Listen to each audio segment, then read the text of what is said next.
In March 2020, the COVID-19 pandemic rocked economies worldwide. Millions of people lost their jobs, and many businesses struggled to survive or shut down completely. Governments responded with some of the largest economic relief packages in history. The United States alone spent $2.2 trillion on a first round of relief. So where did all this money come from? Most countries have a central bank that manages the money supply and is independent from the government to prevent political interference. The government can implement many types of economic policy, like decreasing people's taxes and creating jobs through public infrastructure projects, but it actually can't just increase the money supply. The central bank determines how much money is in circulation at a time. So why can't central banks authorize the printing of unlimited money to help an economy in crisis? They could, but that's a short-term solution that doesn't necessarily boost economic growth in the long term and can actually hurt the economy.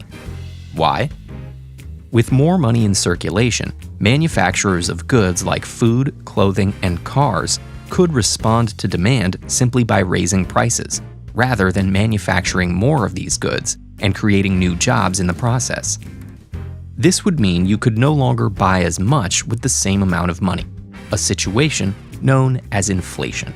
A little bit of inflation, about 2% a year, is considered a sign of economic health, but more can quickly derail an economy.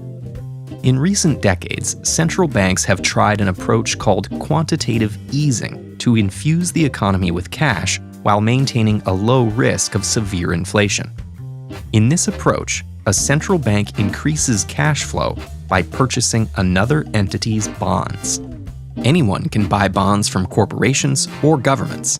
When you buy a bond, you're essentially loaning money to the company or government with the promise that they'll pay it back later with interest. This is why buying bonds is sometimes referred to as buying debt.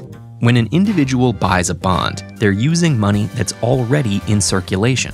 But when the central bank buys a bond, it essentially creates cash, supplying money that didn't exist before in exchange for bonds. Both during the 2008-2009 financial crisis and again in 2020, the United States Central Bank, the Federal Reserve, bought bonds from the US government called Treasury bonds. Historically, many people have purchased these bonds as a safe form of investment, knowing the US government will pay them back with interest. In early 2020, the Federal Reserve pledged to buy unlimited Treasury bonds, loaning the US government an unprecedented amount of money, cash that the government used to fund relief efforts like stimulus checks and unemployment benefits. This isn't equivalent to simply printing money, though it may sound similar. Because of the way bonds are priced, by buying so many, the Federal Reserve effectively lowered the return on them, which incentivizes other investors to lend to riskier entities, like small and mid-sized companies, in order to get a decent return.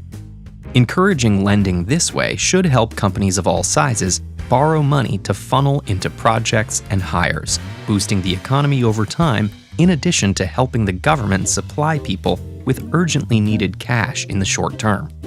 The Federal Reserve's pledge to buy unlimited government debt has raised some questions and eyebrows. In theory, this means the government could issue more bonds, which the central bank would purchase. The government could then use the money from the new bonds to pay off the old bonds, effectively meaning the government never pays back its debt to the central bank. Citing this and other theoretical scenarios, some economists have raised concerns that a central bank buying government debt is a subversion of a system designed to protect the economy. Others have insisted these measures are necessary and have so far helped stabilize economies. Though quantitative easing has become a lot more common in recent years, it's still relatively new, and potential consequences are still unfolding. What's a dollar worth these days, anyways? Find out how the Federal Reserve determines the value of currency with this video.